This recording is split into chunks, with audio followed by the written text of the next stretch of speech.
Good afternoon, sir. My name is Fitri napitupulu with MPM 21110X7. We are losing our listening.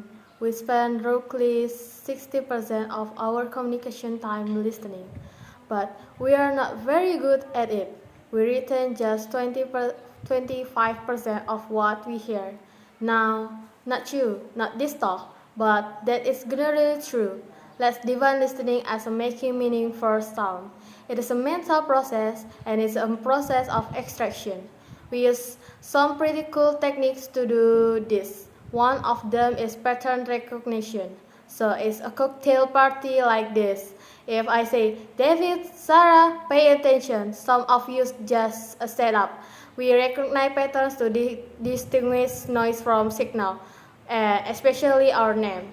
This differencing is another technique we use. If I left ping noise on for more than a couple of minutes, you would literally chase to hear it. We listen to differences. We discount sound that remain the same, and then there is a whole range of filters. These filters take us from all sound down to what we pay attention to. Most people are entirely unconscious of this filter, but they actually create our reality in a way because they tell us what we're paying attention to right now. I will give you one example of that. Intention is very important in sound and listening. When I married my wife, I promised with her I would listen to her every day as if for the first time. Now something I fall short on a daily basis, but it's a great intention to have in a relationship. But that's not all. Sounds place us in a space and in time.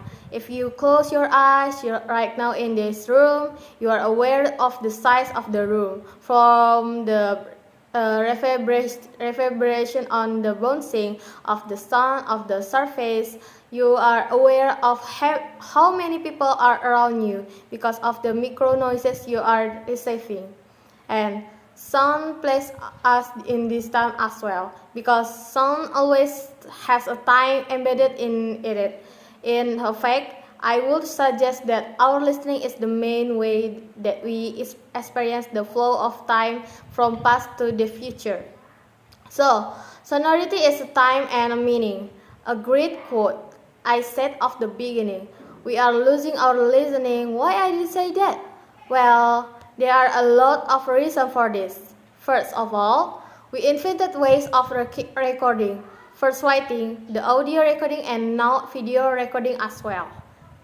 The premium on accurate and carefully listening has simply disappeared. Secondly, the world is now so noisy. With this cacophony going on visual and auditorily, it is just hard to listen. It is tiring to listen.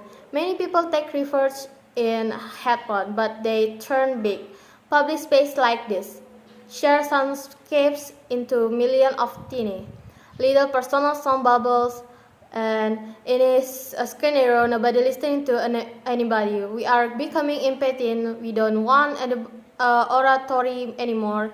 We want sound bites, and the art of conversation is being replaced dangerously, I think, by personal broadcasting. I don't know how much listening there is in this conversation, which is sadly very common, especially in the UK. We are becoming desensitized. Our media have to scream at us with this kind of headline in order to get our attention. And that means it's harder for us to pay attention to quiet, the subtle, the understand that this is a serious problem that we are losing our listening.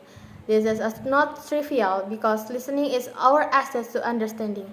Conscious listening always creates understanding, and only without conscious listening can these things happen. A word we don't listen to each other at all is a very scary place in it.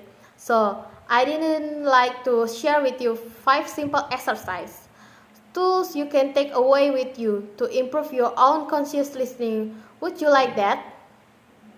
Good. The first one is silence. Just 3 minutes a day of silence is a wonderful exercise to reset your ears and to recalibrate so that you can hear the quiet again. If you can get absolute silence, go for quiet. That's absolutely fine. Second, I call this the mixer.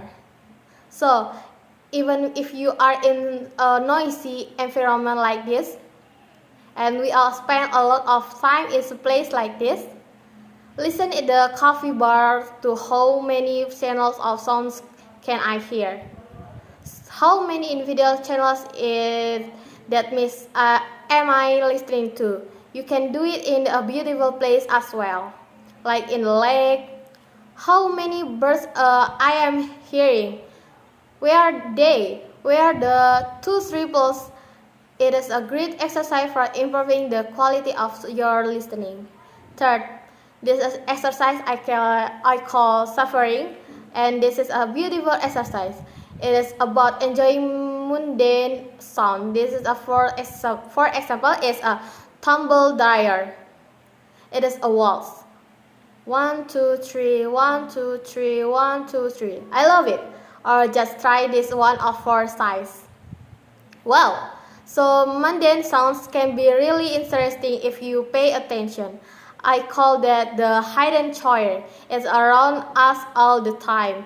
The next exercise is probably the most important of all of this. If you just take one thing away, this is a listening position. The idea that you can move listening position that what's appropriate to what you are listening to. This is a playing with toes filters. Remember I give you toes filters? It is starting to play with them and levers to get conscious about them and to move different places.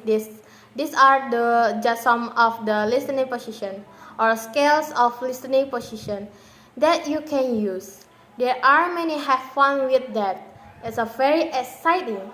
And finally, an acronym you can use this is in listening, in communication. If you are in any one of the two roles, and I think that probably is everybody who listening to this talk.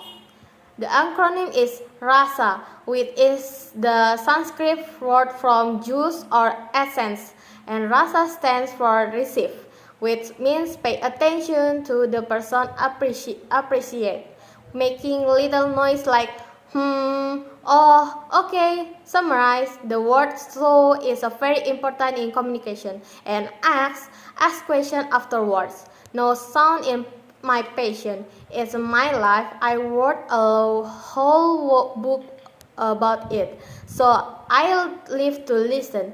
That too much to ask for people, but I believe that every human being needs to listen consciously in order to live fully connected in a space and in the time to physical world around us, connected in understanding to each other, not mentioning spiritually connected, because every spiritual path I know of has listening and contemplation at its heart.